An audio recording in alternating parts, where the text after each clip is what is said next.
In the headlines of VTV News, Prime Minister calls for future-oriented investment at Saudi Arabia conference.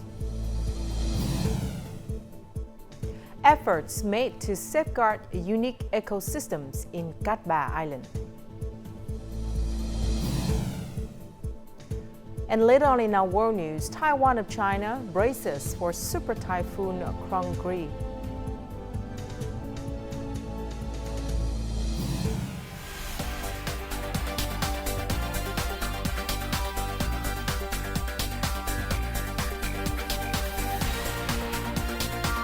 Broadcasting from Hanoi, the capital of Vietnam. VTV News starts right now. Hello and welcome to this edition of VTV News, broadcast live to you from Hanoi. You're with me, Lina Pham, and here's the top news of the hour. Vietnamese Prime Minister Pham Minh Chinh called for effective, responsible and future-oriented investment while addressing the 8th edition of the Future Investment Initiative taking place in Riyadh, Saudi Arabia from October the 29th to the 31st. Lauding the event's theme, Infinite Horizons, Investing Today, Shaping Tomorrow, the leader said it offers an excellent opportunity to exchange views and propose initiatives for investment cooperation, aimed at overcoming all boundaries to achieve a sustainable and prosperous future. He noted, amid a fragmented world, we must not politicize investment, and all of us need to be cognizant of the need to invest effectively and responsibly, with a clear direction for the future sustainable development of nations and countries, and for the happiness and welfare of people. We have to focus all investment on development, especially science, technology, innovation, improving human resource quality, digital transformation, circular economy, and climate action, to fully harness the strength of each country, each nation, and each actor, so that we can all rise together to the infinite horizons, the Prime Minister said.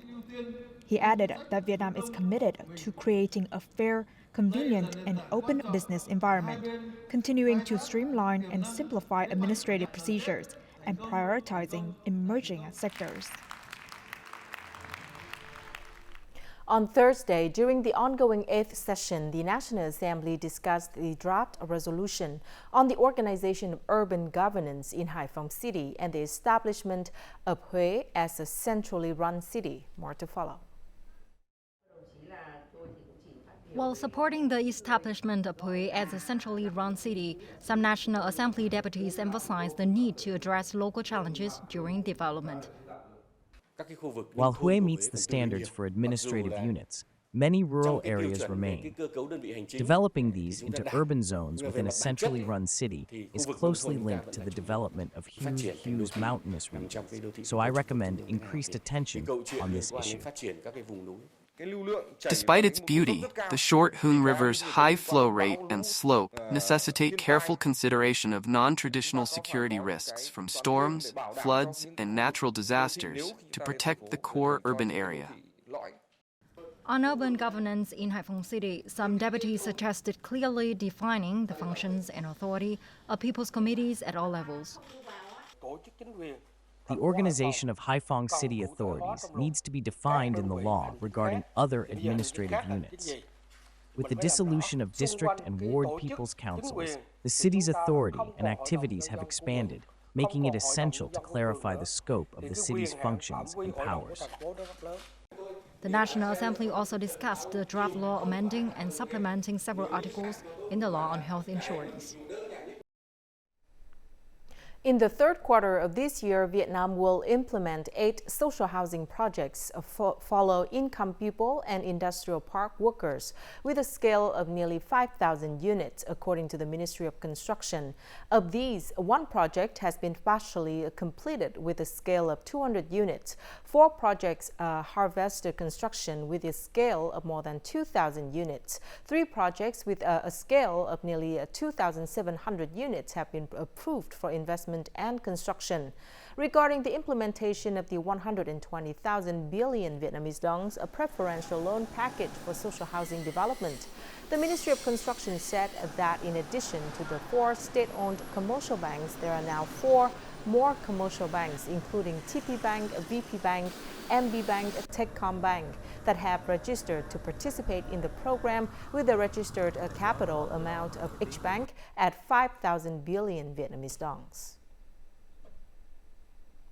The North-South Expressway project Cần Thơ-Cà Mau section is entering the peak of the constructing period, although there are still some obstacles due to objective realities, especially the lack of sand and stone supply to the construction site. The Mỹ Thuận Project Management Board and contractors still ensure the completion of the project on time. The Cần Thơ-Cà Mau Expressway currently needs 20,000 cubic meters of sea and sand per day. However, due to unfavorable weather conditions, the investor and contractors are currently receiving from 12 to 16,000 cubic meters per day, not to mention the amount of river sand serving the entire route that still needs an additional 600,000 cubic meters. More than 1,500 vehicles, construction equipment, and about 3,000 workers are working 3 to 4 shifts per day and night. They are determined to complete the project's critical path by the end of December, complete the loading of the entire roadbed, and especially open all 86 bridges on the route. The investor and contractors are ready with vehicles, ensuring that enough sea sand is transported to the construction site when the weather stabilizes again. As for river sand, Mỹ Thuận Project Management Board is planning to increase the transfer from the mining area in Bến Tre. In addition, contractors are also urgently increasing the supply of more than 1 cubic meters of stone from the mountainous areas of An Giang and Kiên Giang provinces. Vietnamese consumers are more aware of buying and using green products that are environmentally friendly. However, choosing green products has not been a top priority. The results of the 2024 Green Consumption Survey have just been announced. Specifically, in the two major cities of Hanoi and Ho Chi Minh City, only about 12 to 18% of consumers choose green products. The main customers of green products are aged 31 to 45. Have university degrees, have a stable job, and an income of 15 to 30 million Vietnamese dongs.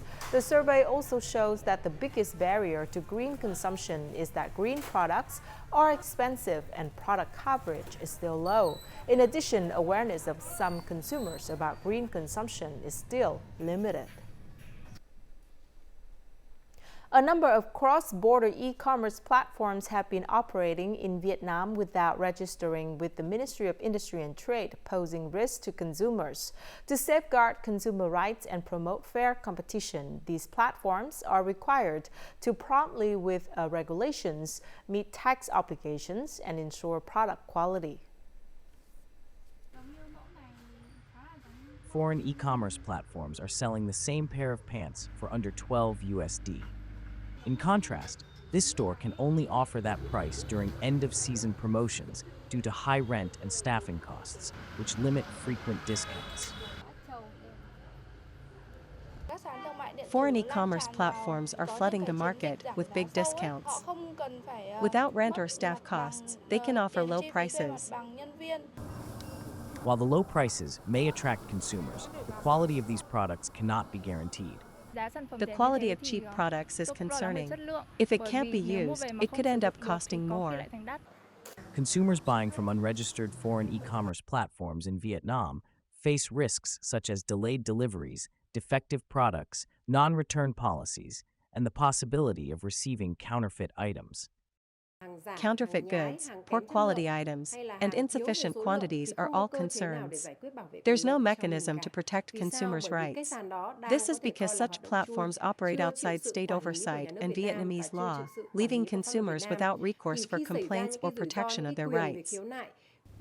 The Ministry of Industry and Trade advises consumers to avoid non-compliant e-commerce platforms and will enforce Vietnamese laws. If necessary, it may coordinate with the Ministry of Public Security and the Ministry of Information and Communications to implement technical measures. And before we move to the next part of VTV News, let's check out how the foreign exchange rate is.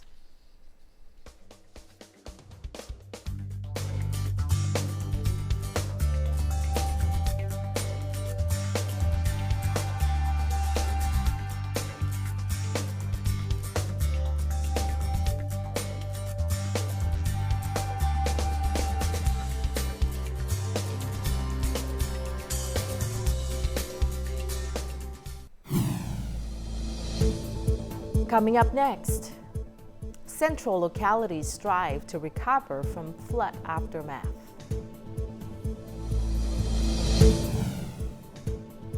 And efforts made to safeguard unique ecosystems in Katba Island.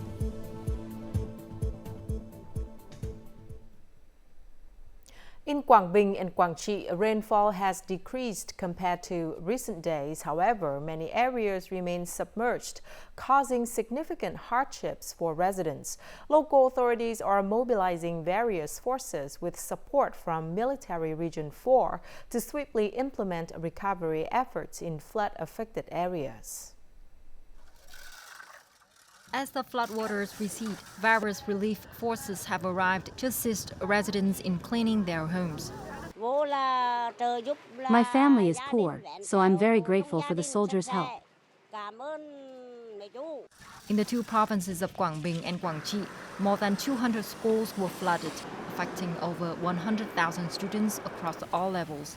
At the peak of the floods, over 32,800 houses in Quảng Bình were submerged. The military region has deployed over 5,000 soldiers to assist people in flood recovery efforts. We have also distributed 5 tons of dry food, 5 tons of rice, and thousands of boxes of instant noodles and dispatched military medical teams to provide healthcare to residents in flooded areas. The province is implementing the Disaster Prevention Fund to urgently assist residents. We are identifying all affected parties to provide suitable support. To date, the two provinces have lost tens of thousands of livestock and poultry, hundreds of hectares of crops have been damaged, and thousands of kilometers of irrigation canals have been eroded. Authorities have organized multiple task forces to assist residents in flood-stricken areas. Over a month after Typhoon Yagi, Hanoi's agricultural areas, particularly peach and kumquat farms, are striving to recover for this year's state holiday. While some farmers are replanting, others are intercropping short-term crops to generate quick income as they await longer-term harvests. To aid in this recovery, the city plans to allocate more than $90 million to help farmers restore production. At a well-known kumquat garden in Hanoi, farmers are busy pruning and shaping branches for the Tet season. The recent storm caused the Red River to rise, submerging 90% of this growing area. Despite this setback, green shoots have reappeared in the garden. Although the work is overwhelming, people remain optimistic about the upcoming harvest. The dead plant roots are dug up to avoid soil contamination and prepare the land for the upcoming crop season. Farmers are also revitalizing remaining plants for the Tet season. At this peach-growing area, many families lost entire peach orchards due to the storm. The farmers of Production Team 10 are starting fresh and planting new peach trees. It will take over 2 years to yield a harvest, so they are growing short-term vegetables for immediate income. Hanoi is expected to allocate over $92.7 million USDs for production recovery, focusing on extending and deferring debts to support farmers. This support may be small, but it's a timely encouragement for us to recover from such severe setbacks. The district has instructed people to start the winter crop right away. 1,600 hectares of winter crops have been planted to offset the production shortfall after the storm. Hanoi plans to support farmers with $40,700 USD per hectare of vegetables and over $240,000 USD per hectare of peaches and kumquats. Additionally, interest rates will be reduced or waived for severely affected producers. This timely assistance will boost farmers' confidence, enabling them to recover swiftly and restore production to stabilize their lives. In order to best prepare for the upcoming inspection by the European Commission on removing the yellow card in fishing, the working group of the Ministry of Agriculture and Rural Development inspected the work of preventing illegal, unreported and unregulated or IUU fishing in Sóc Trăng province. Sóc Trăng has 774 fishing vessels, of which 342 are 15 meters or longer. Since October 2023 to present, the provincial provincial authorities have sanctioned 20 cases of vessels losing connection but not reporting their location and not recording fishing logs in accordance with regulations. The delegation inspected the implementation of regulations on preventing IUU fishing at Chende Fishing Port. 100% of fishing vessels there have installed voyage monitoring devices. The province has instructed 217 vessels to complete the registration declaration, reaching 84%. The remaining guns should strive to complete this work by November the 15th. From 2023 to now, Sopchang Province has had no fishing vessels violating illegal fishing in foreign waters. The Katba archipelago, a cluster of nearly 400 islands of various sizes, is home to a diverse ecosystem that stretches from forest to sea, with over 4,000 species of plants and animals. This rich biodiversity earned its recognition as a UNESCO World Biosphere Reserve in 2004. In 2023, it was designated Vietnam's first interprovincial World Natural Heritage Site alongside Hạ Long Bay. This achievement reflects the ongoing commitment to preserving the region's ecological values and supporting the sustainable development of the archipelago. Members of the Forest Protection Team in Viet Hai Commune conduct about 20 patrols each month to raise awareness and prevent harmful activities from affecting the local flora and fauna. They utilize a GPS system to record locations of animal sightings and trap placements, ensuring accurate reporting and documentation. This team is one of 3 such groups in Cat Ba, all made up of local community members. We work to protect and raise our neighbors' awareness about the importance of preserving the environment and the forest's flora and fauna, ensuring that future generations can enjoy a healthy ecosystem and its benefits. We must protect every tree and animal. During winter, people frequently set traps. Despite drizzle and cold winds, we remain vigilant on our patrols to remove them. I take satisfaction in being able to dismantle traps and stop tree cutting. The involvement of local residents in Cat Ba National Park's core zone stems from ongoing efforts to raise awareness and engage communities in forest conservation. This approach enhances human resources for conservation, crucial for a park spanning tens of thousands of hectares, with only 12 ranger stations for support. With a team of about 60 forest rangers, we work to prevent violators from entering the forest, combat illegal activities at sea, and address illegal fishing. We also engage in educational outreach in schools and during patrols, both in the forest and at sea. Additionally, the Cat Ba National Park Management Board has collaborated with local authorities, international organizations, research institutions, and universities to study and conserve the region's flora and fauna. One notable project focuses on conserving and increasing the population of Cat Ba langur, an endemic primate species found exclusively in Cat Ba that is considered the second rarest in the world. The Cat Ba langur population has risen to 90 individuals, with 12 offspring born in early 2024. We have also recently completed a research project on Reeves's tokay gecko reproduction.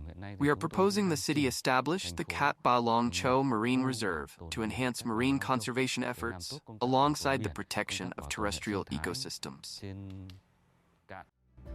Haiphong City has established the Steering Committee for Management of the Ha Long Bay Cat Ba Archipelago World Natural Heritage to enhance the management, protection, and promotion of this important site. Local authorities will also work to raise awareness among residents and tourists, encouraging collective efforts to preserve the natural landscape and biodiversity of the Cat Ba ecosystem. This year's Đà Lạt Flower Festival will open on December the 5th and last for 1 month with the theme Đà Lạt Flowers, the Symphony of Colors. The festival will have 10 main programs such as the New Year Art Program, Flower Space Art Program, Bảo Lộc City of Tea and Silk, Flower and Heritage Street Carnival with the Flower Car Parade Program. Dalat City is expected to welcome 2 million domestic and international visitors on this occasion. This is the 10th time the city has organized the Flower Festival, continuing to affirm Dalat's position in the group of 5 impressive festival cities of Asia. The Ninh Provincial Department of Tourism is in collaboration with the UNESCO office in Hanoi has recently announced a research project to assess the economic value of the Chang'an Scenic Landscape Complex. UNESCO hopes to connect Ninh with international experts in related fields and organize forums to share experiences and learn from similar models worldwide. Assessing the economic value of Chang'an Scenic Landscape Complex will pave the way for developing policies to exploit the full potential of the World Heritage Site effectively and sustainably. This project highlights the impact of the heritage site on the local tourism development. 1 second on that one. You would have to ask, I think, the current representative for the background on the first part, the new project, because I'm not so familiar with it.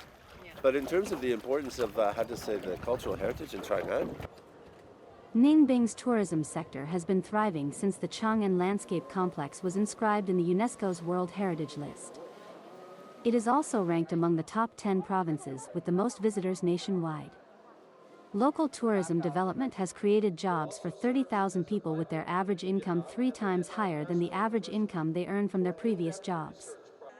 The project aims to raise local communities' awareness about the preservation of the World Heritage Site. So I think that the project that we're going to launch this morning is a very important project, not only for Ninh and for Chang'an, but for Vietnam and also for the larger network. The project on assessing the economic value of Chang'an will set a good example for other heritage sites in Vietnam. It will pave the way for local authorities to implement more effective policies. Ninh is aimed at becoming a centrally run city by 2035 with typical characteristics of a Millennium Heritage and Innovation City. Therefore, local authorities have implemented numerous measures to preserve the Chang'an Landscape Complex and improve heritage management.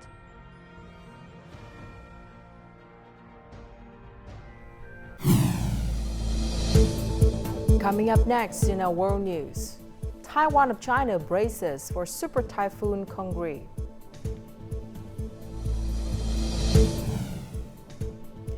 And first meeting of Global Alliance held to push for two-state solution.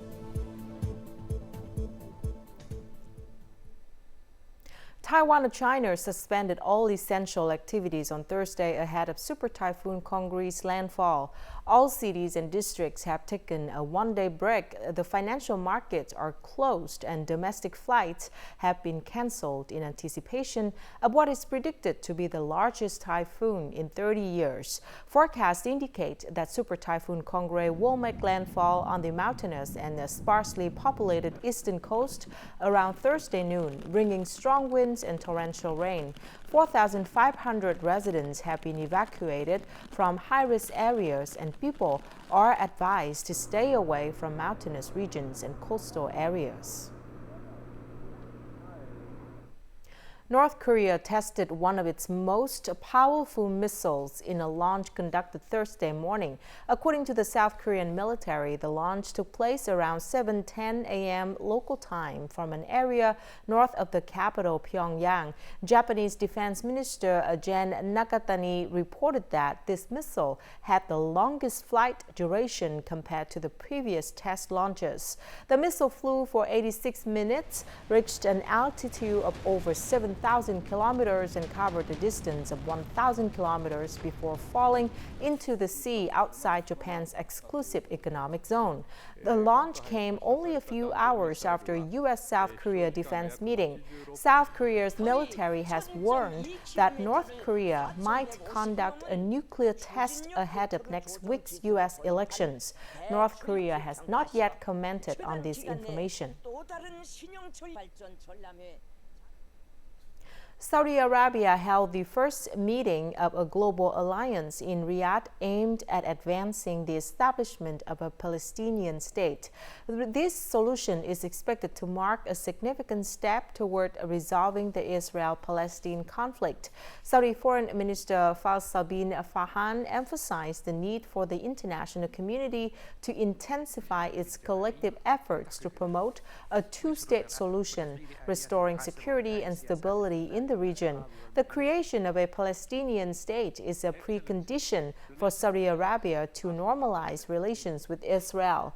The global alliance is striving to garner international support to recognize Palestine as a state, secure full United Nations membership for Palestine, promote ceasefires, provide humanitarian aid, and ensure Israeli forces withdrawal from the Gaza Strip. Until then, I urge you to ensure UNRWA continues its indispensable role towards Palestine relief. The recently announced alarming statistic that a high percentage of the world's reefs are affected by bleaching has prompted the UN to convene a special emergency session on corals this Wednesday. At the meeting, the UN scientists and coastal governments made an urgent call for increased funding to protect coral reefs threatened with extinction. The United Nations and coastal countries warned that the world's coral reefs are being devastated by the effects of warming oceans and urged nations to raise financial aid for conservation efforts. They held an emergency special session alongside the UN COP16 talks on biodiversity in response to corals globally experiencing their worst bleaching on record. We're warned about others, but coral is the first to go if we continue down the track that we're on at present. We need money to do all these jobs that we're talking about, remembering that the majority of coral reefs are in the developing world. So we need that fund to grow. UN special sessions are typically called in response to humanitarian emergencies related to war or natural disasters. However, the current coral bleaching event that began in February 2023 is the worst on record, demanding urgent attention. 77% of corals are experiencing bleaching, according to the U.S. National Oceanic and Atmospheric Administration. We have to come together and ensure that there are resources available to places like Palau, where many of the world's coral reefs are located. We are at the front lines in the fight to save coral reefs, and we must take action now. The session was intended to urge countries to contribute more to a global fund for coral reefs. This came after new pledges of $30 million at this week's COP meetings fell short of expectations. And now let's take a look at the weather forecast.